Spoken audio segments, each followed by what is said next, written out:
प्रणाम, मैं हूं हिमांशु द्विवेदी और स्वागत है आपका हमारे इस खास कार्यक्रम चर्चा में। चर्चा का यह विशेष कार्यक्रम है क्योंकि 4 महीने के लिए हम चर्चा को स्थगित करने जा रहे हैं। कल से मध्य प्रदेश, छत्तीसगढ़, राजस्थान में विधानसभा चुनाव है, इसलिए अब से 8 बजे नियमित रूप से हम चुनाव पर केंद्रित चुनावी चर्चा का प्रसारण करेंगे। तो 4 महीने के लिए यह हमारा चर्चा कार्यक्रम स्थगित रहेगा। आज हम उस क्रम के अंतर्गत आखिरी बार चर्चा कर रहे हैं।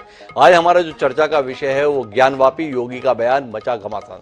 संदर्भ यह है कि ज्ञानवापी मस्जिद के तौर पर जिसे पुकारा जाता है, जो बनारस में है और जिसको लेकर बड़ी संख्या में सनातन धर्मी इस बात को लेकर आक्रोशित रहते हैं कि वो बाबा विश्वनाथ का धाम है, जहां पर औरंगजेब के द्वारा जबरिया मस्जिद का निर्माण कर दिया गया था, वह वापस हिंदुओं को मिलना चाहिए। इस मसले को लेकर रसाकशी लंबे समय से चली आ रही है, पर पिछले 6 महीने से ज्यादा तनाव इसलिए है कि कोर्ट के द्वारा इसमें दखल दिया गया। समय समय पर अलग अलग आदेश आ रहे हैं, उन आदेशों पर स्थगन आ रहे हैं, पर कुल मामला सरगर्म है। बनारस इसलिए भी महत्वपूर्ण हो जाता है क्योंकि देश के प्रधानमंत्री नरेंद्र मोदी स्वयं इस क्षेत्र से लोकसभा में प्रतिनिधित्व करते हैं। तो इस मामले में आज गर्माहट इसलिए आ गई कि उत्तर प्रदेश के मुख्यमंत्री हैं योगी आदित्यनाथ, जो कहते हैं उसे कर भी गुजरते हैं, ऐसी उन्होंने साख बना रखी है। उन्होंने आज बयान दे दिया और उन्होंने कहा कि ज्ञानवापी को मस्जिद नहीं कहना चाहिए, यह मस्जिद कहा जाना ही गलत है। और साथ ही उन्होंने यह भी कह दिया कि मुसलमानों को ऐतिहासिक गलती सुधारने के संदर्भ में पहल करना चाहिए। अब जो मसला अदालत में है उसको लेकर एक प्रदेश के मुख्यमंत्री के द्वारा खुलकर यह किया जाना, ऐसा कहा जाना तो विवाद का विषय बनना ही था। प्रतिक्रियाएं आने लगी। ओवैसी से लेकर तमाम मुस्लिम नेता योगी आदित्यनाथ के इस बयान को सीधे तौर पर न्यायिक मामले में हस्तक्षेप करार दे रहे हैं। हम इसी पर आज बात करेंगे, समझने की कोशिश करेंगे कि योगी आदित्यनाथ ने सायास ये बयान क्यों दिया है। यह बयान कोई भूल चूक के चलते नहीं आया, सुनियोजित तरीके से एक एजेंसी के साथ बातचीत में खुलकर बोले हैं योगी आदित्यनाथ। क्या ये आने वाले समय का एजेंडा है? राम मंदिर का लोकार्पण अगले साल जनवरी में होने जा रहा है, तो क्या राम मंदिर के बाद अब बनारस की बारी है? और इसी क्रम में ऐतिहासिक गलती सुधारने के लिए मथुरा कूच करने की भी तैयारी है। इस पर हम बात करेंगे। हमारे साथ इस चर्चा का हिस्सा बनने के लिए 3 खास मेहमान मौजूद हैं, उनसे आपका परिचय कराएं। उससे पहले वो 2 बयान सुनते हैं जो इस मसले को लेकर हमारे बीच में आए हुए हैं, एक योगी आदित्यनाथ का और दूसरा ओवैसी का। सुनिए क्या कह रहे हैं बयान। प्रॉब्लम का कोई सोल्यूशन है? अगर हम उसको मस्जिद कहेंगे तो फिर विवाद होगा। मुझे लगता है कि भगवान ने जिसको दृष्टि दी है वो देखे ना। त्रिशूल मस्जिद के अंदर क्या कर रहा है? हमने तो नहीं रखे ना। ज्योतिर्लिंग है, देव प्रतिमाएं हैं, पूरी दीवारें चिल्ला चिल्ला के क्या कह रही हैं। और मुझे लगता है कि ये प्रस्ताव मुस्लिम समाज की तरफ से आना चाहिए कि साहब ऐतिहासिक गलती हुई है और उस गलती के लिए हम चाहते हैं समाधान हो। तो जानते हैं कि इलाहाबाद हाई कोर्ट में एएसआई सर्वे के बारे में मुस्लिम पक्ष ने उसकी मुखालिफत की है। वो आजकल में हाई कोर्ट जजमेंट देने वाली है और उसको देखते हुए उन्होंने इस तरह का एक बयान दिया, कंट्रोवर्शियल बयान दिया। ये जुडिशियल ओवररीच है। आंध्रा डिस्ट्रिक्ट में जाइए आप, वहां पर है आज भी। क्या करेंगे वो? उसको भी चेक कराएंगे क्या? उनको पढ़ना चाहिए कि स्वामी विवेकानंदा ने ओडिशा के एक बहुत बड़ी मंदिर के बारे में क्या कहा था। आप मुख्यमंत्री है, कानून को फॉलो करिए। आप कानून को फॉलो नहीं करना चाह रहे, वो मुसलमानों पर प्रेशर डालना चाह रहे, दबाव डालना चाह रहे हैं। जिस जगह पर 400 साल से मस्जिद है, आप वहां पर दबाना चाहते हैं। ये इनका जुडिशियल ओवररीच है और कुछ नहीं है। तो कुल मिलाकर न्यायिक अतिक्रमण है, ओवैसी ये करार दे रहे हैं। योगी आदित्यनाथ सीधे तौर पर कह रहे हैं, क्या दिखाई नहीं दे रहा? त्रिशूल है, देव प्रतिमाएं हैं, ज्योतिर्लिंग है, तो उसके बाद में चाहिए क्या? मुस्लिम आगे आए और ऐतिहासिक गलती को सुधार लें। तो समझते हैं सुधारने से आशय क्या है? सौंप दें, कुछ ऐसे ही है। हमारे साथ चर्चा का हिस्सा बनने के लिए 3 खास मेहमान हैं। हमारे साथ संजीव मिश्रा जी हैं, प्रवक्ता हैं भारतीय जनता पार्टी के। हमारे साथ रंजना अग्निहोत्री जी हैं, जो अधिवक्ता हैं, हाई कोर्ट में इस मामले में पक्षकार भी हैं। अख्तर हुसैन अख्तर हैं, मुस्लिम धर्मगुरु हैं। आप तीनों का स्वागत है। चर्चा की शुरुआत संजीव मिश्रा जी से करते हैं और संजीव मिश्रा जी से समझते हैं, भैया थोड़ा समझाइए ऐतिहासिक गलती को कैसे सुधारा जाता है? हर मस्जिद मंदिर हो जाए, सुधर जाएगा? देखिए हिमांशु जी, मुख्यमंत्री जी ने ऐतिहासिक सच्चाई बयां की है जी। ये करोड़ों लोगों की आस्था से जुड़ा हुआ प्रश्न है, वो है जी। ऐसे समय में वास्तविकता को समझना चाहिए। मैं समझता हूं कि इसको स्वीकार करना चाहिए वास्तविकता को जी। क्योंकि जो स्थितियां वहां की हैं जो वहां पर दिखाई दिया है, आदरणीय मुख्यमंत्री जी ने वही सब बातें कही। ज्ञान व्यापी में जिस तरीके से प्रत्यक्ष रूप से परिलक्षित हो रहा है, जी माननीय मुख्यमंत्री जी ने व्यक्तिगत आस्था जी पर बोलने के लिए, देखिए अधिकार सबका है, जी। और उन्होंने व्यक्तिगत आस्था को देखते हुए इन बातों को कहा है। क्या वहां पर त्रिशूल है? क्या वहां की जो दीवारें हैं, वहां पर जिस तरीके से मूर्तियां जो हैं वो भगवानों की मूर्तियां हैं? तो जी। ये सब चीजें जो सच्चाई उन्होंने कही है, और ये बात बिल्कुल सही है। कुछ लोग जो मुझे लगता है कि माहौल को बिगाड़ने की का काम करते हैं, वो जरूर इस बात पे का संजय जी थोड़ा मुझे समझाएंगे, मतलब कहना क्या चाहते हैं आप? बताया जाता है कि पहले यहाँ पे मंदिर हुआ करता था, औरंगजेब ने एक आदेश के तहत उस मंदिर को ध्वस्त करा दिया, ध्वस्त करके वहां पे मस्जिद का निर्माण हो गया। 400 सालों से वहां पे नमाज अदा हो रही थी। नकारना क्या चाहते हैं आप? क्या हम इतिहास में पड़े हुए उन दस्तावेजों को खारिज कर दें कि इस जगह पर मंदिर को ध्वस्त किया गया था, इस जगह पर मस्जिद का निर्माण किया था? ये इतिहास में सच्चाई नहीं है। ये तो मंदिर ही था, ध्वस्त वस्त औरंगजेब ने कुछ नहीं किया। हम खाम में औरंगजेब को कोसते हैं कि उसने मंदिर ढा दिए, क्योंकि आप तो बता रहे हैं यहां पर देव प्रतिमाएं हैं, ज्योतिर्लिंग है, त्रिशूल है। तो पहले स्पष्ट कर दे कि हम औरंगजेब को किस रूप में देखें। औरंगजेब ने कोई मंदिर ध्वस्त नहीं किया, मंदिर ही था, अचानक उसमें नमाज पढ़ी जाने लगी। ऐसा कुछ है क्या संजीव जी? थोड़ा समझा दें हमें। बिल्कुल सही बात है। औरंगजेब एक आतताई था जिसने मंदिरों के ऊपर अपनी मस्जिद बनाने का काम किया था और उसको ढकने का काम किया था। आज वो सच्चाई सबके सामने है। सारा पूरा करोड़ों ऐसे लोग हैं हमारे बीच में जिनकी आस्थाओं का प्रश्न है। ऐसे समय में माननीय मुख्यमंत्री जी ने जो बात कही है वो एकदम सत्य संजय कहा आप है। थोड़ा समझा नहीं पा रहे, मैं फिर से अपने सवाल को दोहराता हूं। भाई अगर मंदिर तोड़ दिया तो देव प्रतिमाएं कैसे? मंदिर अगर तोड़ दिया तो त्रिशूल कैसे? मंदिर अगर ध्वस्त कर दिया तो ज्योतिर्लिंग कैसे? तो थोड़ा स्पष्ट कीजिए ना। या तो ये कहिए कि औरंगजेब ने कोई मंदिर नहीं तोड़ा, जो मंदिर थे उनमें नमाज पढ़वाना शुरू कर दी, तो यहां तक बात समझ में आए तो थोड़ा स्पष्ट हो जाए ना, क्योंकि आपकी बात से थोड़ा कंफ्यूजन हो गया मुझे। तो थोड़ा समझा दें, औरंगजेब को इतिहास के पन्नों में किस रूप में देखें। भाई औरंगजेब एक शरीफ आदमी था, जाता था, उसकी सेना वहां से देव प्रतिमाओं को हटा दिया जाता था और देव प्रतिमाओं को हटा के वहां पे नमाज पढ़ाई जाती, या देव प्रतिमाएं भी रहती थी और साथ में नमाज शुरू हो जाती थी। थोड़ा स्पष्ट कर देना। आप सारी बातें अपने अनुसार कहते हैं तो थोड़ा समझना मुश्किल हो जाता है। एक सवाल तो ये है, और दूसरा ये एएसआई सर्वे करा रही है, तो सर्वे वर्वे बंद कराया जाए। अभी तो कोर्ट ने स्टे दिया है, हाई कोर्ट ने, तो ये सर्वे वर्वे बंद किया जाए, क्योंकि एक राज्य का मुख्यमंत्री नतीजे पे पहुंच चुका है।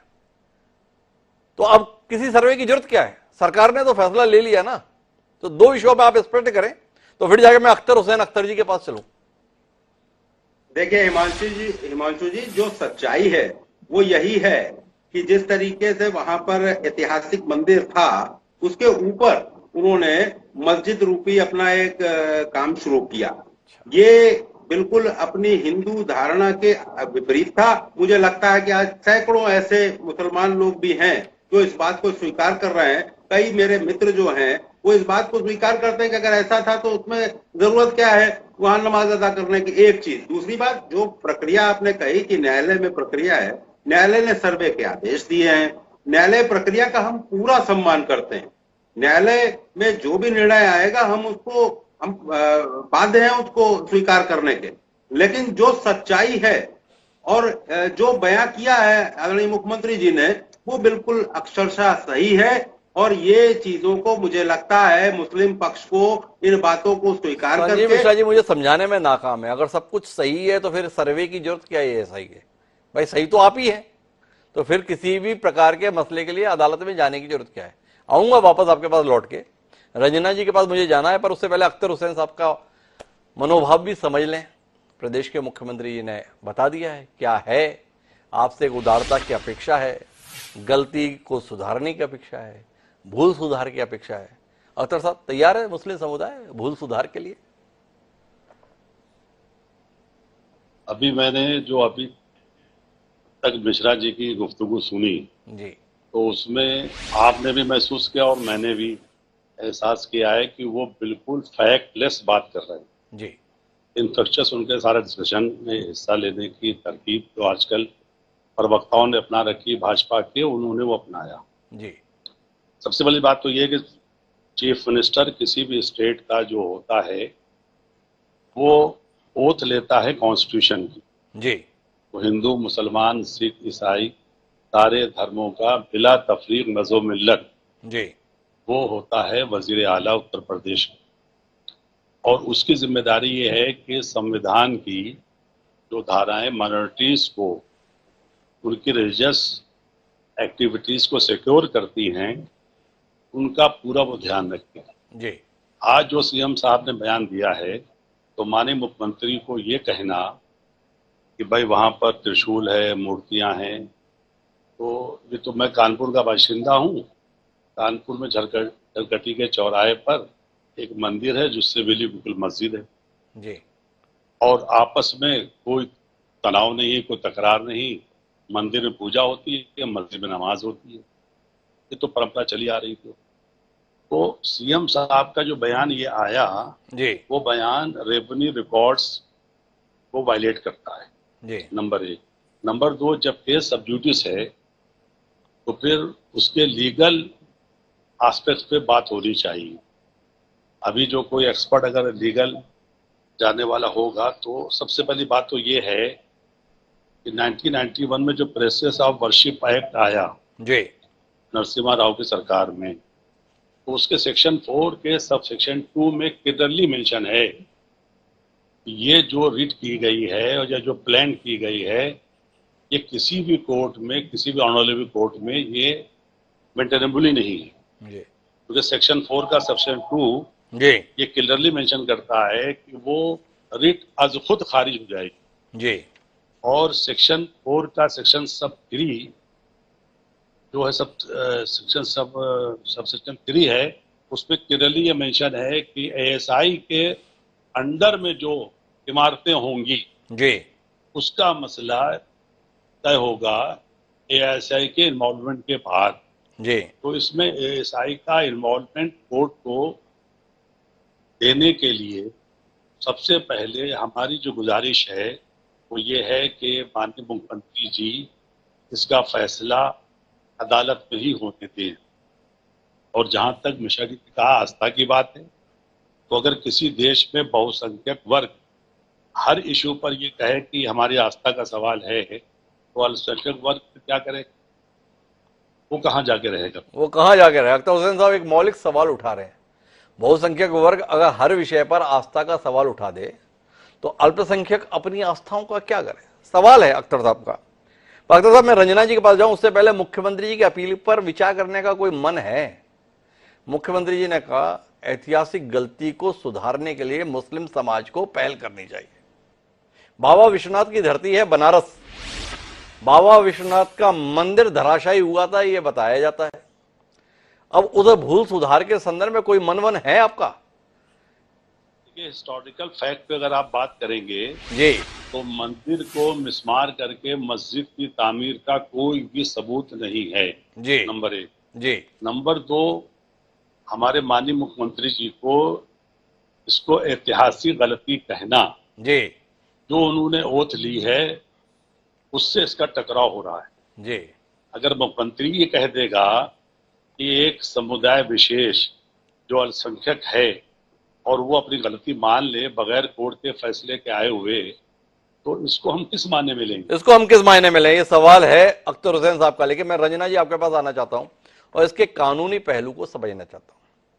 सबसे पहले तो बुनियादी बात यह समझनी है कि जिस विषय पर हाईकोर्ट में सुनवाई चल रही है उस पर एक प्रदेश का मुख्यमंत्री खुलकर बयान दे रहा है। प्रभावित पक्ष कह रहा है यह कानून का अतिक्रमण है, दखलंदाजी है। थोड़ा इस पहलू पर आपसे रोशनी मिलेगी क्या?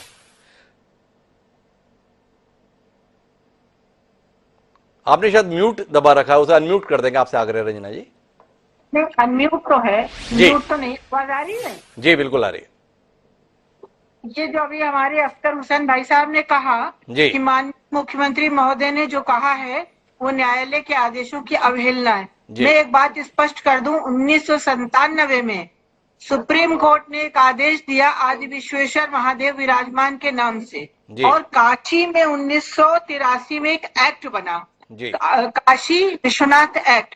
वो जी। एक्ट अभी प्रिवेल कर रहा है और उस जजमेंट में, जो सुप्रीम कोर्ट का जजमेंट है, उसके 17वें पैराग्राफ में, इसके अलावा कुछ और पैराग्राफ्स हैं, जजमेंट की कॉपी मेरे पास है, उसमें कई जगह ये मेंशन है कि इस स्थान पर मंदिर था जिसको तोड़कर औरंगजेब ने मस्जिद तामीर करने की कोशिश की थी, जिसका जीर्णोद्धार महारानी अहिल्याबाई होलकर ने किया। जी स्कंद पुराण के चैप्टर 33 पेज 224 पे लिखा है कि वहां पर ज्ञान वापी कूप जो है उसके दाहिनी तरफ शिवलिंगम विराजमान है, जी। जो अभी वर्तमान में बात हो रही है। तो यहाँ पर ये बात कहना कि मुख्यमंत्री जी ने किसी भी आदेश की अवहेलना की है, मुझे नहीं लगता उचित है, क्योंकि मुख्यमंत्री जी ने निश्चित ही सुप्रीम कोर्ट के आदेश को पढ़ा होगा 1997 के।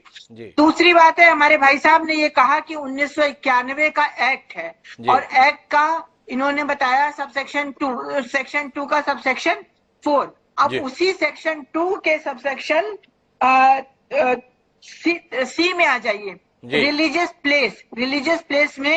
प्लेस की डेफिनेशन है मास्क, मंदिर, मस्जिद, गुरुद्वारा। तो मस्जिद और मंदिर क्या होगा उसकी डेफिनेशन में भी हमें जाना होगा। मस्जिद वो होती है जो according to tenets of Islam बनी हो, लेकिन अगर किसी धर्म स्थल को तोड़ के जबरदस्ती कब्जा करके बनाई जाए तो वो मस्जिद की डेफिनेशन में कतई नहीं आता है। और ये बात दीन मोहम्मद के केस में 1933 में सामने आई है, इसमें एविडेंसेस हुए हैं और इसमें काउंटर और रिटन स्टेटमेंट्स की अदला बदली हुई है जी, बहुत सारी चीजें। तीसरी बात है, अगर सर्वे की बात हुई, हमने एप्लीकेशन लगाई कि सर्वे किया जाए जी, GPR सर्वे, ग्राउंड पेनिट्रेटिंग रडार सर्वे होना है, उससे न खुदाई होनी है न किसी बिल्डिंग को नुकसान होना है। सर्वे सिर्फ ये बताएगा कौन कौन चीजें कहाँ है। कमीशन तो ऑलरेडी हो ही चुका है, कमीशन में सारी बातें आ चुकी है, कहाँ पर त्रिशूल है, कहाँ पर स्वस्तिक है, कहाँ पर मूर्तियां हैं। सर्वे आएगा, सर्वे की रिपोर्ट अदालत के सामने आएगी, अदालत उस सर्वे की रिपोर्ट को और जो चीजें बरामद हुई, जो आर्टिफैक्ट्स, उनको कानून की कसौटी पर कसेगी और खरा पाने के बाद निर्णय अदालत देगी। जो निर्णय अदालत देगी वो मान्य होगा। तो मैं रंजना जी आपसे सवाल करता हूं, संजीव मिश्रा जी कहें ये तो मंदिर है, समझ में आता है, अख्तर हुसैन जी कहें कि ये मस्जिद है, समझ में आता है, पर एक प्रदेश का मुख्यमंत्री जिस मसले पर अदालत की तरफ से निर्णय आना है, जिस मसले पर ASI के द्वारा सर्वे की प्रक्रिया हो ना हो इसको लेकर भी विचार चल रहा है, उस पर एक मुख्यमंत्री का सीधे तौर पर कह देना कितना जायज, कितना न्यायोचित है? अख्तर साहब कह रहे हैं जो शपथ उन्होंने ली उसका उल्लंघन कर रहे हैं। आपसे जानना चाहूंगा, अगर इस निर्णय पर सरकार पहुंच गई है तो अदालत के फैसले का इंतजार किस लिए? निर्णय पर अदालत सरकार नहीं पहुंची है, ना किसी भी संवैधानिक शपथ का मुख्यमंत्री जी ने उल्लंघन किया है।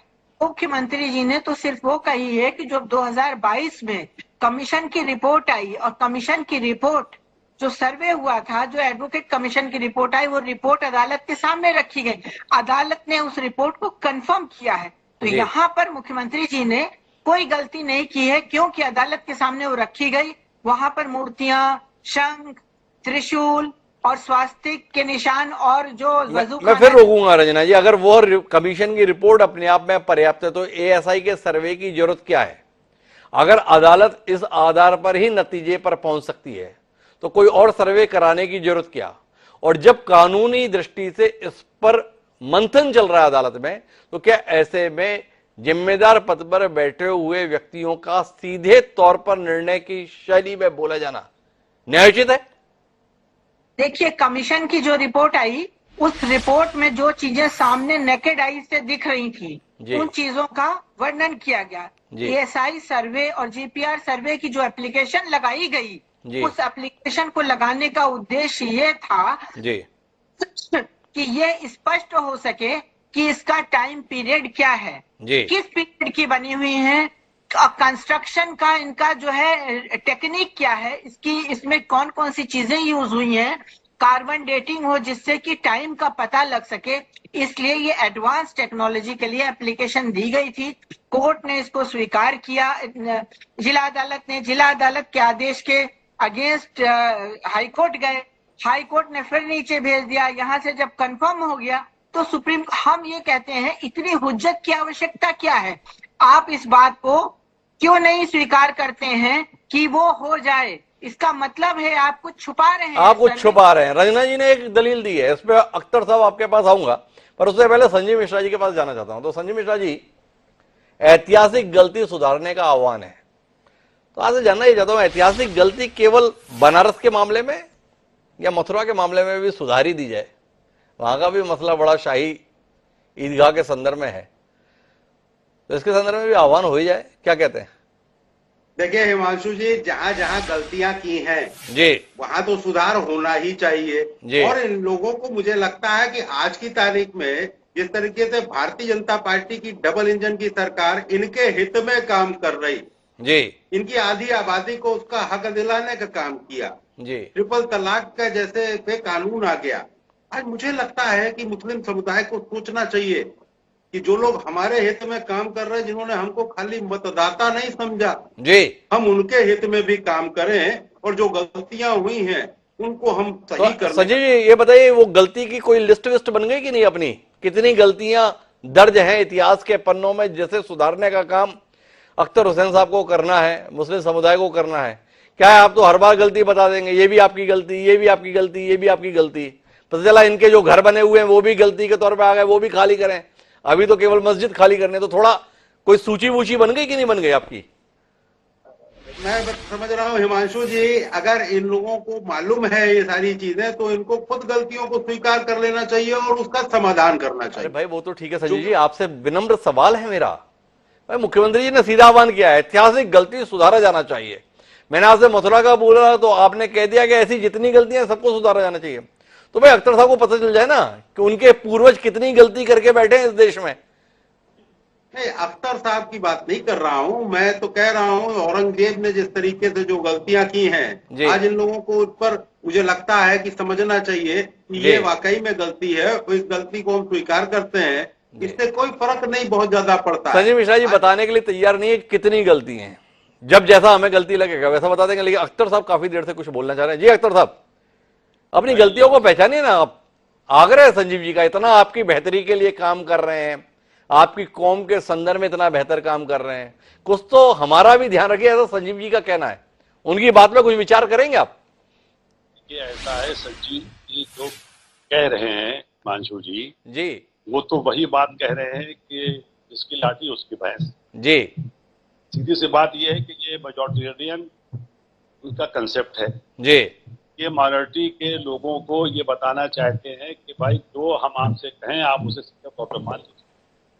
भाई हम ये कह रहे हैं कि जब न्यायालय में एक इशू गया जी, और उस पर सुप्रीम कोर्ट तक का इंटरवेंशन हो गया, तो जो प्लेसेस ऑफ वर्शिप एक्ट 1991 में बनाया गया, तो एक्ट तो पार्लियामेंट के दोनों ऐवानों के जरिए बनाया जाता है जी, वो एक्ट आता है एग्जिस्ट कर रहा है जी। हमारी जो कानून के एक्सपर्ट हैं उन पर मुझे बड़ा रश्क हो रहा है उनके ऊपर कि वो तमाम मिसालें देकर और ये कह रही है कि औरंगजेब ने मंदिर को ढा दिया, तो फिर बौद्धों के कितने मंदिर को ढाया गया, ये सवाल फिर उठेगा। एएसआई की अगर खुदाई होगी और एएसआई की खुदाई से जो अवशेष निकलेंगे, अगर उसमें सारे फैसले आस्था को जोड़कर होंगे तो फिर तो ये प्राचीन में चले जाएंगे हम। सीधी बात यह कि 1947 में जब ये मुल्क आज़ाद हुआ और ये जब मुल्क हमको सौंपा गया, तो इसकी लड़ाई जंग आज़ादी की हिंदू मुस्लिम दोनों कम्युनिटी ने लड़ी थी जी, और सारी कम्युनिटीज में शामिल थी।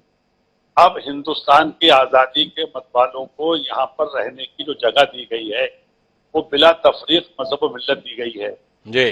अब इसमें हमारी तमाम मजहबी इबादत गाहों को प्रोटेक्ट करने के लिए नरसिम्हा राव हुकूमत ने एक एक्ट बना दिया।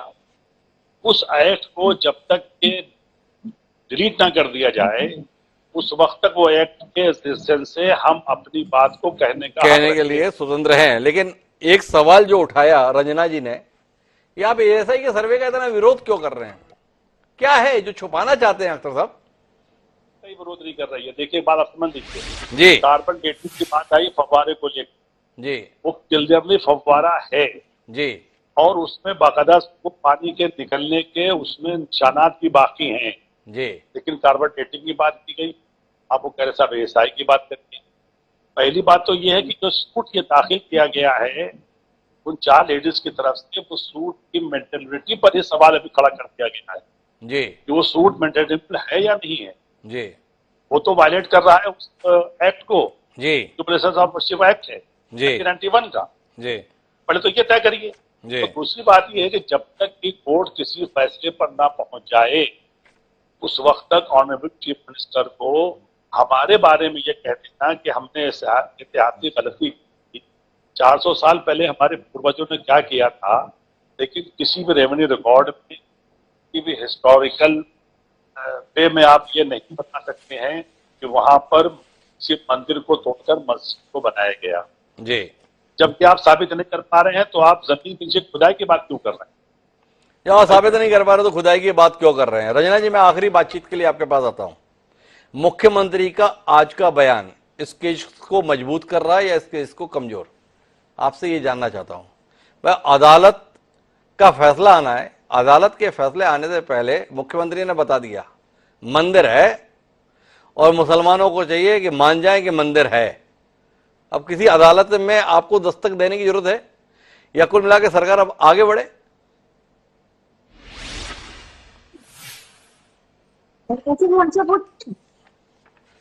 जी रंजना जी, साहब ने कहा या इसके पहले यह हुआ कि पूर्वजों ने जो गलती की, मुझे नहीं लगता है कि औरंगजेब अख्तर हुसैन साहब का पूर्वज था। मुझे नहीं लगता है कि कुतुबुद्दीन ऐबक औरंगजेब अख्तर हुसैन साहब का पूर्वज था। मुझे ये मालूम है कि अख्तर हुसैन साहब फॉलोवर ऑफ इस्लाम हैं और ये हुजूर साहब को मानते हैं, मोहम्मद साहब को मानते हैं, जिन्होंने स्पष्ट शब्दों में अपनी कुरान शरीफ में और बहुत जगह ये कहा है कि किसी के धर्म स्थल को तोड़कर जबरदस्ती उस स्थान को कब्जा करके मस्जिद नहीं तामीर की जा सकती। और ऐसे स्थान पर अगर मस्जिद तामीर की जाती है तो मस्जिद ज़रार होती है, उसको हुजूर साहब ने स्वयं जलवा दिया था। तो मुझे नहीं लगता कि औरंगजेब को ये अपना पूर्वज मानते हैं, ये अपना आइडल हुजूर साहब को मानते हैं, इस्लाम के फॉलोवर हैं, इसलिए ये पूर्वज औरंगजेब को इनका पूर्वज बताते हैं तो गलती करते हैं आप। इनके पूर्वज तो हुजूर साहब थे। अरे रंजना जी, हम तो सारी गलती करते हैं। हमने तो केवल आपसे ये पूछा कि अब अदालत में जाकर दस्तक देने की कोई जरूरत है क्या? मुख्यमंत्री जी ने बता दिया मंदिर है और मुसलमान आ जाएं और अपनी गलती मान जाएं। अब आपसे जानना चाहता हूं कि कोर्ट कचहरी में समय खराब करना चाहिए या मुख्यमंत्री के पास जाना चाहिए? अब आपने फैसला दे दिया, अब इसे अमल में भी ला दीजिए। चलने वाले लोग हैं, कानून को मानने वाले लोग हैं, संविधान पर चलने वाले लोग हैं और ये हमारा संवैधानिक अधिकार है। इसलिए हमने जो याचिकाएं दायर की हैं काशी की अदालत में, वो संवैधानिक तरीके से न्याय का मार्ग चुना है और हमने न्यायालय की शरण ली है। हमने न्यायालय की शरण ली है। मैं आखिरी बातचीत के लिए, टिप्पणी के लिए संजीव मिश्रा जी आपके पास आता हूं। देखिए, अख्तर साहब के पास में ढाल के तौर पर एक एक्ट है। वो बार बार बता रहे हैं कि देखो, नरसिम्हा राव जी की सरकार थी, उसने एक एक्ट बनाया था जिसमें धार्मिक स्थलों की यथास्थिति बनाए रखने के संदर्भ में आश्वासन था। उनका कहना है जब तक ये एक्ट है तब तक तो हम उसी के अनुसार अपनी बात कहेंगे और उसी के अनुसार चाहेंगे। आपकी तो दमदार सरकार, आप बताइए ना, डबल इंजन की सरकार है। ये नरसिम्हा राव ने काहे का एक्ट वैक्ट बना दिया है? कब बदल रहे हैं आप उसे? इतनी दमदार सरकार कहां अख्तर जी के पास में आपने जो है ये तोप छोड़ी हुई है कि एक्ट है, कब बदल रहे हैं? देखिए हिमांशु जी, अख्तर हुसैन साहब ने एक बात बहुत मजबूत कही है कि जिसकी लाठी उसकी बहन। जी, मैं बता दूं कि आज जब आप बार बार कहते हो कि फिर अदालत में निर्णय की क्या जरूरत है, मुख्यमंत्री ने कह दिया, यहाँ हम लोगों की जो पूरी आस्था है वो न्यायालय प्रक्रिया पर डिपेंड करती है जी। लेकिन व्यक्तिगत आस्था पर बोलने का अधिकार भी सबको है, ये अख्तर हुसैन साहब भी जानते हैं जी। मेरे कहने का मतलब बहुत स्पष्ट है कि जब आप चीजें सब कुछ जान रहे हैं तो न्यायालय का निर्णय तो आएगा ही आएगा जी। वहां न्यायालय का निर्णय आएगा, वहां की जो जांच की प्रक्रिया चल रही है उस संजय जी, आप तो सीधा उत्तर दीजिए ना। आपसे एक इतना बढ़िया सा सवाल किया है आपकी दमदारी को लेकर। कब एक्ट बदल रहे हैं जो नरसिम्हा राव ने बनाया था? कितना सरल सा सवाल है ना, सारी गलतियां सुधर जाएंगी। भाई ढाल क्या है, बचाव के पीछे उम्मीद क्या है अख्तर साहब के पास में? 1991 में नरसिम्हा राव के द्वारा बनाया गया एक्ट, कब उस एक्ट को खत्म कर रहे हैं? ये सवाल है संजीव जी, आप इसका उत्तर देने के स्तर पर दाएं बाएं कर रहे हैं। देखिए, न्यायालय की प्रक्रिया चल रही है, न्यायालय खुद ही निर्णय इसमें जो देगा वो सबको मान्य होगा, हमको भी मान्य होगा और आपको भी मान्य होगा। आप तो अपने मुख्यमंत्री की भाषा से विपरीत बात करने लगे संजय जी, थोड़ा विचार कीजिएगा। मुख्यमंत्री जी ने तो नहीं कहा कि अदालत का निर्णय मान्य होगा, उन्होंने तो सीधे तौर पर कहा है मुसलमान आए अपनी ऐतिहासिक गलती सुधारें। तो थोड़ा आप अपने बयान के साथ में मुख्यमंत्री की बात को खारिज कर रहे हैं, विचार कीजिएगा। महत्वपूर्ण जो बात है देश के संदर्भ में वो ये है कि देश के संदर्भ में एक तरफ बात कही जाती है कि हम पूरी दुनिया को दिशा देने जा रहे हैं और दूसरी तरफ अपने देश के भीतर हिंदू मुसलमान में लड़े जा रहे हैं। मणिपुर में जो हो रहा है वो हम देख रहे हैं। तो सवाल इस बात का है जो अख्तर साहब ने कही कि क्या जिसकी लाठी उसकी भैंस रहेगा, क्या केवल बहुसंख्यकों के अनुसार ही चीजें चलेंगी? लेकिन इसकी बुनियाद भी है। देश ने एक लंबा दौर तुष्टीकरण का ऐसा भी देखा जिसमें अल्पसंख्यकों को संतुष्ट करने की खातिर बहुसंख्यकों के हितों की उपेक्षा कर दी गई। कहीं ना कहीं वो जो मानसिकता है वो बहुसंख्यकों को इस प्रकार का व्यवहार करने के लिए बाध्य करती है। पर कुल मिला के ये देश अल्पसंख्यक और बहुसंख्यक दोनों से बनता है। क्या कोई सरकार ऐसी तरीके से काम नहीं कर सकती जिसमें सभी पक्षों की हकों को, हितों को संतुष्ट करने की कोशिश हो?